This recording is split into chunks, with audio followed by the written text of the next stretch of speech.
Dumadami na nga pala yung tanso namin. Dahil nga pala, nagbalat nga pala kami ng tanso. Grabe, ang kakapal nga pala mga natanso namin. Kaya naman si Tampo ay gigil na gigil. Lalo ni Tampo! Gigil yan? For this video nga pala, ang lakas ng ulan dito sa amin. Halos buong araw nga pala ang umuulan. Kaya naman, kamusta na kayo dyan mga katampi? Dito nga pala, dahil umuulan, ay bibili nga pala ako ng mainit na lomi. Saktong-sakto nga pala sa panahong ito. Dito nga pala, tamang hintay nga pala ako dito. After that nga pala, okay na. Kaya naman, uuwi na nga pala ako. At titikman na nga pala ang pinakamainit na lomi dito. Dumaan na nga pala ako dito sa Divisoria dahil meron nga pala akong bibili. Bibili nga pala ako dito ng cutter. Dahil nga pala, ay magbabalat ako ngayong araw ng mga tanso. Ang dami kasing wire dun sa bahay. Kaya ano, okay na siguro ito. Pag uwi ko nga pala, nakakita ko nga pala si Tampo naglalaro na naman sa ulanan. Ito nga pala yung sumakay sa akin si Don David. Hinabol naman kami ni Tampo. Favorite niya talaga ang kanyang wayboard. Nandito na nga pala kami sa bahay at sinalubong nga pala kami ng alaga naming kalapate. Ang pangalan ng kalapate namin ay si Domingo. Ito nga pala, ikakain na nga pala ako ng lomi. At nagbumukbang na nga pala si Alex dito ng Integra 3000. Talagang gutom na gutom talaga sila. Habang ito si Domingo ay kumakain nga pala ng 3,000 din mga katampi. Kaya tamang gutom na nga pala sila dito. Napansin ko nga pala dito yung mga wire na tinago ko noon. Kaya naman dahil naulan ay magbabalat na nga pala ako ng wire ngayon. Para naman meron akong may benta sa susunod. Kumuha na nga pala ako ng gloves dito mga katampi para hindi nga pala ako masugatan. So yan mga katampi, for safety, ayan, kailangan nyo talaga mag-gloves. Dito nga pala ay nagbabalat na nga pala ako mga katampi. Talagang nag-e-enjoy talaga ako sa pagbabalat ng mga wire. Kayo mga katampi, ganun din. Sobrang dami nga pala nito mga katampi. Kaya naman tinanggal ko nga pala ito mga katampi. And then mayroon ako nakuha ng tubig. Tatapon ko nga pala ito mga katampi, and then ilalagay ko nga pala mga wire na wala ng laman. Mahal guys, pinakamagandang tanso. Kaso nga lang, nagka-ball-ball sila dito.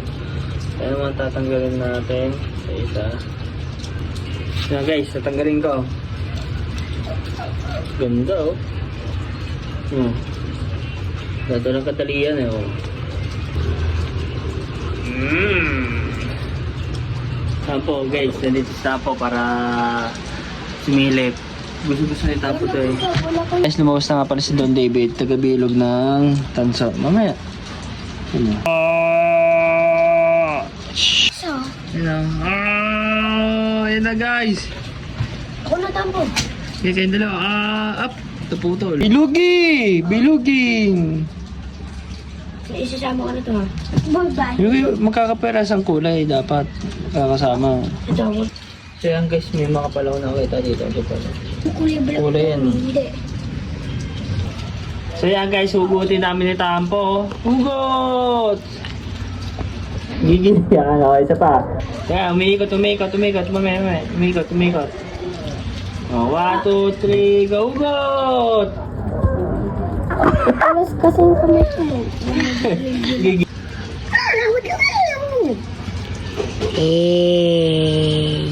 Wala. Guys, ayusin mo natin yung ball para maganda yung ilan ni Tampo. Tampo, ayan, nagigigil na si Boss Tampo!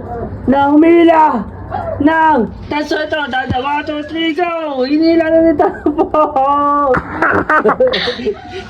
Gigil yan! Up! Malayo na oh. Gigigil, ayan, gigigil na si Tampo guys oh. Putol. Guys, ang kapal oh. Kapal guys oh. So ayan guys oh. Kapal oh. Ayan guys, binibilog na nga po. And then natapos na yung pananso ko sa kabila. Yung isa naman. So ano pa tayo dito guys? Tampi, tapos na nga pala ang aking pagbabalat ng mga tanso. So ito yung mga nakakuha natin guys. Yan. So ito yung natansuhan natin guys. So, meron pa at parang wala naman yatang kweta na yung iba. And then ito na yung nabuo na natin for this video. Papakita ko ang kabuuan ng aming tanso guys. Hanapin ko yung mga iba naming tanso. Guys, papakita ni Tampo yung mga ipon naming tanso. Yan o. Ito. Lapag mo dito. So ito na yung kabuuan tanso namin guys. Kapal. Hey!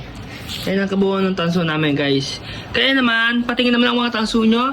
Hanggang dito na lang ang aking story. Paalam!